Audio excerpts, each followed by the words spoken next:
So as we continue to think about pastoral care and what it means to provide leadership in the realm of pastoral care, I want to focus a little bit on what some people would call interpretive leadership, and specifically begin focusing on the idea of narrative or stories, or how people frame their identity by the stories that they tell.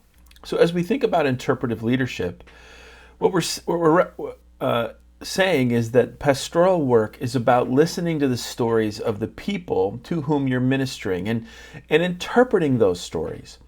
That it's in the stories that we tell and listening to the stories that people tell that we can glean some idea of what they think about who they are, about their life, about what's important to them. And so a big part of our task is to listen. Now, it's also, I think, to bring the stories of individuals and the stories of the community into relationship with the biblical and theological story. So bringing these narratives together, we're involved in this task of interpretation and reinterpretation. So, for example, you go with a young person out for coffee and you hear them tell a story about this or that, and you listen, and in listening to that narrative, you can catch glimpses of how they see the world, how they think about their own identity, how they relate to others. And so our task then is to always be bringing that into relationship with the biblical story. And you can also add theology into this as we think about the communal narrative of the Christian community and the things that we believe and the way of life that we have together. And so the task of pastoral leadership in this context really becomes this interpretation, reinterpretation. We're asking questions. We're asking questions of the narratives that young people will say or people in the congregation will tell. But we're also asking questions about the biblical story and the tradition. And in doing so, we're bringing them together. We're trying to create space for transformation to happen, where people begin to re-narrate their lives and to see their lives differently. And all of this connects back to what we said about discipleship, in thinking about a biblical understanding of pastoral care, that we are inviting people into a new way of life. God is at work in Jesus Christ, and we are inviting people to find their identity in the new humanity of Jesus Christ. So that becomes the place of interpretation and reinterpretation. So a guy named Charles Gherkin has written some books on this, and so I'm riffing off of a lot of what Gherkin is doing here. And he's saying that the Christian community should be a community of these things that are listed here, and that your job as a leader in the Christian community is to tend to these different things. How do we become a community of memory? Now think about this biblically. What is Scripture? It is, as Walter Brueggemann would say, imaginative remembering. We're remembering how God was at work in the history of Israel and in the person of Jesus Christ. And so we're a community of memory biblically, a community of memory when we think about the creeds and the confessions for those communities that have those historic creeds and confessions. But we're also a community of memory of what it means to be a particular community, a particular church. And that our task as leaders is to tend to this and to constantly be reminding members of the community of this kind of shared memory that we have. At the same time, our task is to help the community ask questions. That the tradition can handle our questions. So think about young people. What are we doing in youth group or in Christian education? We're inviting them not only to take up their place or to take up this memory, but to ask questions of it, to engage it from their own lived experience. So I think that is important, that we give that space for those questions to be asked and realize that the Scriptures and the tradition can handle the questions that young people will bring to it. We need to be a community of mutual care. So the clerical model of pastoral care would say the pastor is the one who goes around giving pastoral care. And what Gherkin wants to say is that we as a community need to give care to one another. we need to be listening to one another's stories. We need to be giving space for people within the community to enter into the stories of others. And so our task as the leader in this is to cultivate a community of mutual care. What does this mean for youth ministry? How do we create a youth ministry program where the young people are seeking to care for one another? Now, they're going to do it imperfectly, but we need to give those opportunities where they are caring for one another. And what might those opportunities look like? We need to be a community of mission. We need to recognize that God's love for the world manifests itself in a church, in a community that is for the world. We don't exist just to hole away. We exist to be for the world. So how do we cultivate a community that is constantly seeing its role as caring, as reaching out, as being a part of the world and engaging the lived experience of the broader community?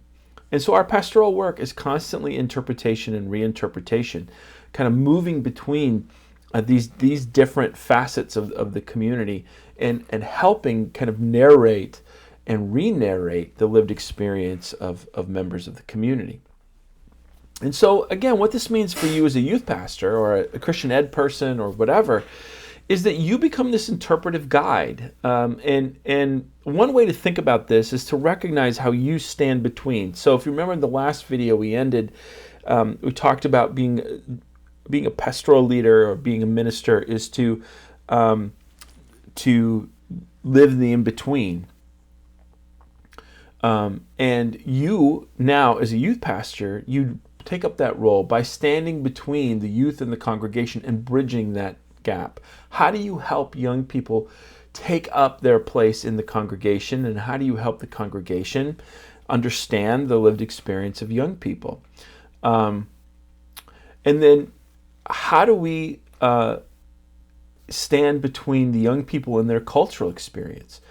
How do we help interpret the broader cultural experience for young people and some of the things that they're experiencing in their lived experience? So how do we become a guide, not an expert in everything, but somebody who has a sense of what's going on in the broader culture and can begin to have meaningful conversations with young people about their experience of these kind of cultural phenomena?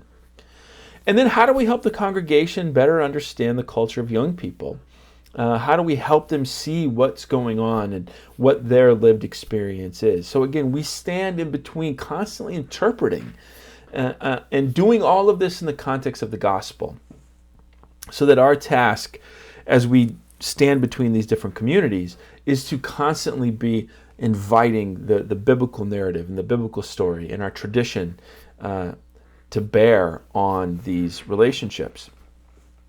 So how does this happen? Well, we're going to talk about place sharing. Eventually we're going to read Andy's book, Revisiting Relational Youth Ministry. And he's going to talk about place sharing. And what does this mean? Well, for now, we're going to unpack this much more later. But in this context, I want us to think about how it means listening to the stories of others. So the question is, well, how do we do this well? Well, when you're listening to someone's story, we have to make sure that our posture, our language, and so on doesn't give off the impression that we're really not listening. So some helpful suggestions. As you listen to the story of someone, paraphrase at certain points to say, well, what I hear you saying is this. It's a way of checking to make sure that you're following, and it also signals to that other person that you're actually listening. Ask productive questions. Ask questions of clarification or questions that maybe will move the narrative along, but good questions that will demonstrate, again, that you're interested, that you're present, and that you really are listening to what they're saying.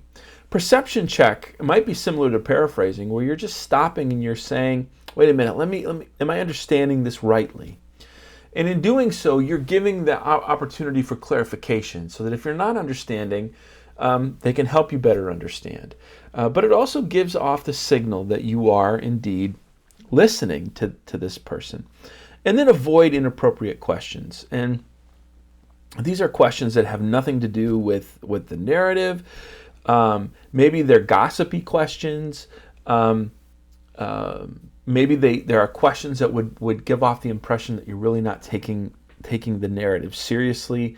So just avoid those types of questions and only ask the types of questions that demonstrate that you're listening and kind of bring some clarification to what's being said. Now, it's also important for us to think about the different types of stories. So, as you're listening to somebody's story, it's important that we begin to think about things like projection. That the story, at its root, is they're trying to say something, not just about themselves, but about something else, and they're doing it indirectly. And so you're listening for those little cues where it can begin to connect with experience or relationships, where even though the narrative might not be um, explicitly focused on this, you're able to begin to make some of those connections. Some themes. So, one example of this is back then stories. When people begin to recount, I remember when I was this and this. So maybe with a teenager, it's a story about when they were a kid and how carefree they were and how they loved to play, and really what they're doing is they're signaling to you that maybe they have some anxiety about getting older. And how do you enter into that narrative in a way that can reassure them and help kind of ease some of their anxiety? Listen to the language that they use and how that language can again connect with a variety of different things where they may not explicitly be saying something, but they're implying something. So, for example, there was a Gherkin, I think, actually talks about how there was an old guy who was very old and life had changed, and there was a tree in the backyard that had to be cut down, and began telling stories about the tree. And in reality, the story had nothing to do with the tree. It was all about this person's anxiety about change and death and so on. And so through listening to stories, we can tell that oftentimes these stories really aren't about what is explicitly being said, but are actually focused on emotions or relational issues or other things that a person is worried about. And that would speak to types. There are different types of stories that we can listen to, and we can recognize that they're not necessarily about what we think they are explicitly talking about. And so how do we cultivate a language that allows us to be open? So empathy is about understanding, connecting, and relating to one another. And there's certain types of language that can kind of get in the way of us being to enter into that kind of relationship. So try not to use moralistic language when you're listening to people's stories and you're responding. There might be a tendency to respond to something in a moralistic way. Well, that's going to shut down empathy. That's going to communicate that you really aren't listening to the core of what this person is saying. You're more worried about the periphery of kind of moralistic issues. A denial of responsibility to language that can communicate that this really isn't your problem. Postures that can communicate to say, well, this isn't your problem. The reality is that as a youth pastor, you are called to take responsibility so that it becomes your problem. Now, we'll talk about it when we get to Andy's book, that there are boundaries and things like that we need to talk about, but make sure the language you're using doesn't give off the impression that, well, hey, this isn't my problem, you should go talk to somebody else. Don't get into comparison stuff. You've probably all experienced it where you're talking to someone and they're telling a story, and then, or you're telling them a story or trying to tell them something, and then all the other person can do is think of examples in their own life and begin talking about their own life and comparing, their experience with your experience. There are places to do this when you're trying to give a sense of understanding. There are ways of doing that that can give empathy, but most of the time it actually shuts everything down. Where you realize that, look, I'm not. We're not here to talk about you. We're talking about this, and then people are going to shut down, and they're not going to continue to talk about that with you. And also, it's important not to give advice. Now, again, is there a time and a place to give advice? Sure. Specifically when it's being asked for. But I think sometimes when people are telling us stories, they're not wanting us to tell them how to fix it. They want someone to listen and to hear them. And it's important that the language that we use is cultivating that sense of I'm listening, I'm with you, and giving advice can often shut that down. So again, is there a time to give some advice? Yes, when people are asking for it. And even then, it's important that we are careful in the ways that we are giving advice. I think the tendency sometimes for people who enter into ministry is they think their responsibility is to fix everybody's problem. And that's just not true.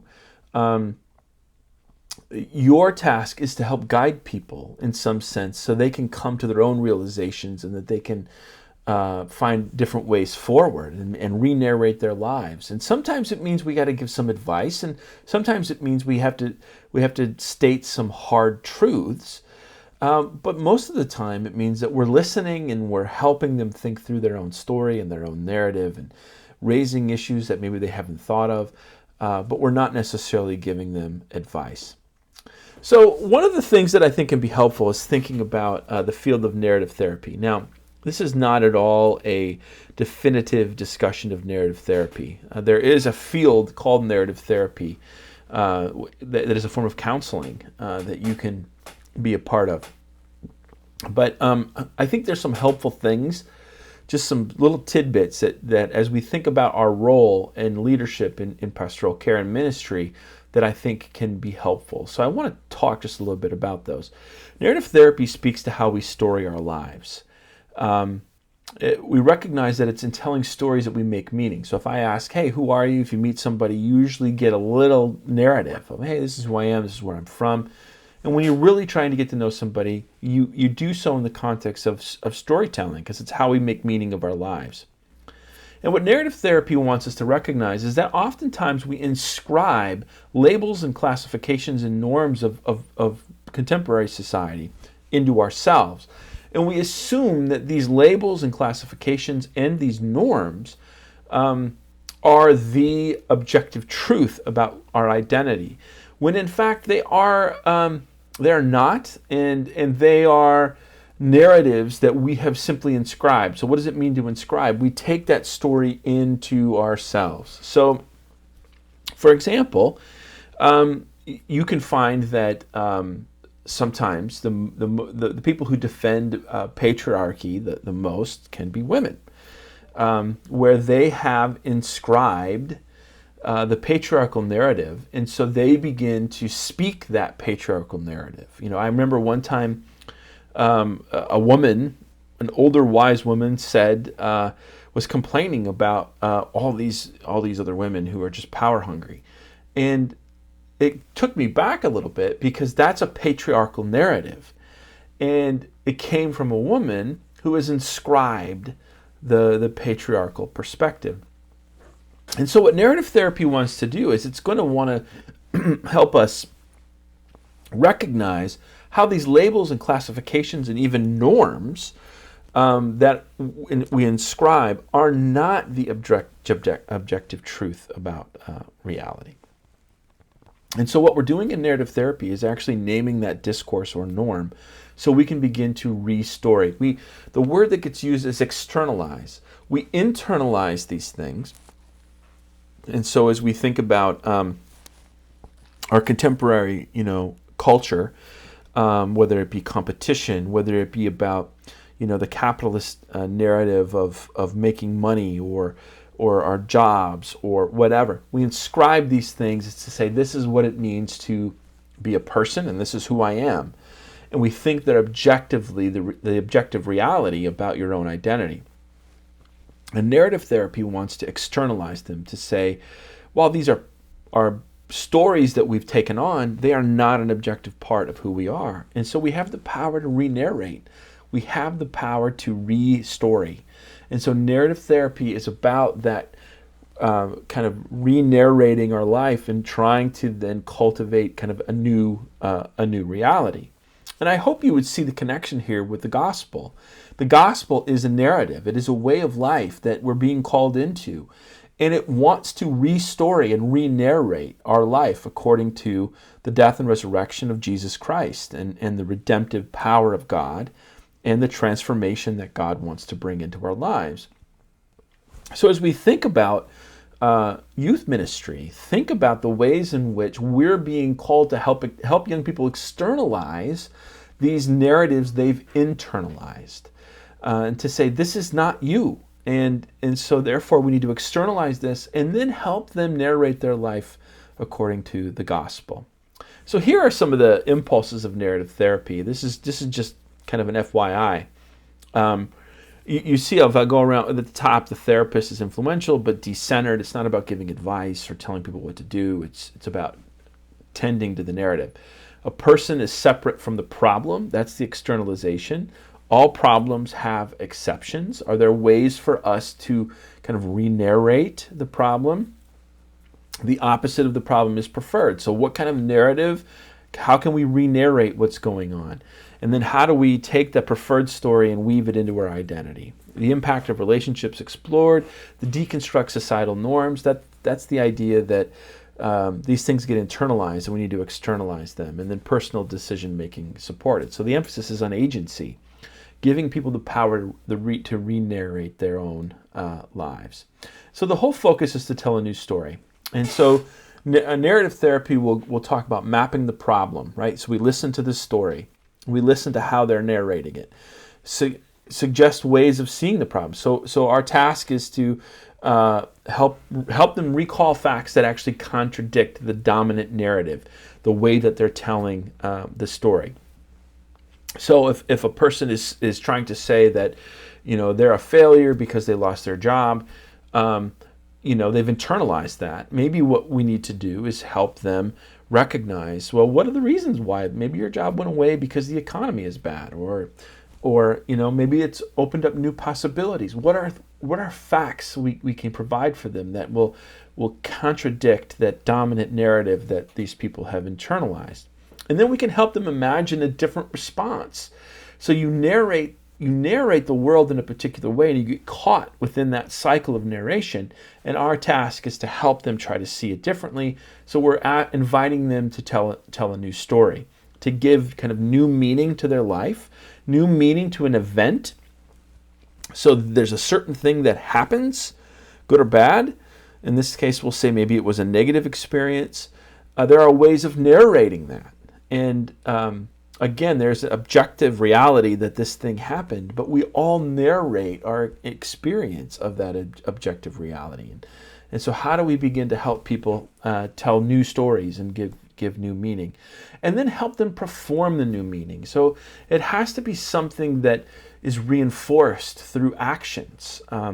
Because again, these narratives get stuck in our minds and we tend to hold on to them as objective reality. And so we have to find ways to begin to break the hold of that narrative on somebody's life and then help them live into the new story. Some meaningful, practical ways for them to live into that new story.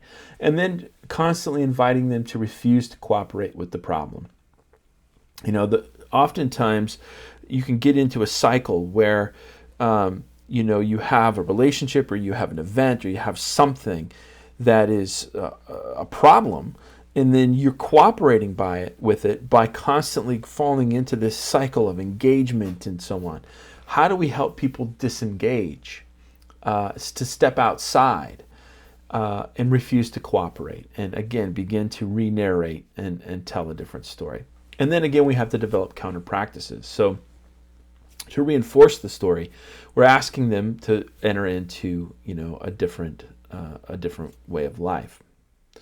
So, to summarize, I think it's important for us to see that pastoral leadership is fundamentally about listening to people's stories, cultivating empathy, helping people re narrate their stories. And I use narrative therapy as a way to help us kind of think about that. But the most important thing I want to emphasize here is that all of this is done in the context of the gospel, that we are trying to help re narrate the identity of young people, to help them step into the biblical story, and to help them to step into the story of the Christian tradition and begin to see their identity in that context. And then we tend to the stories that are present within the community. So I hope this has been helpful for us to begin to think about the pastoral work in the context of storytelling, in the context of narrative. And that whether we're doing it on a Wednesday night or church ed or on a mission trip or whatever, we're trying to constantly help young people frame their identity and their way of life in the context of the gospel.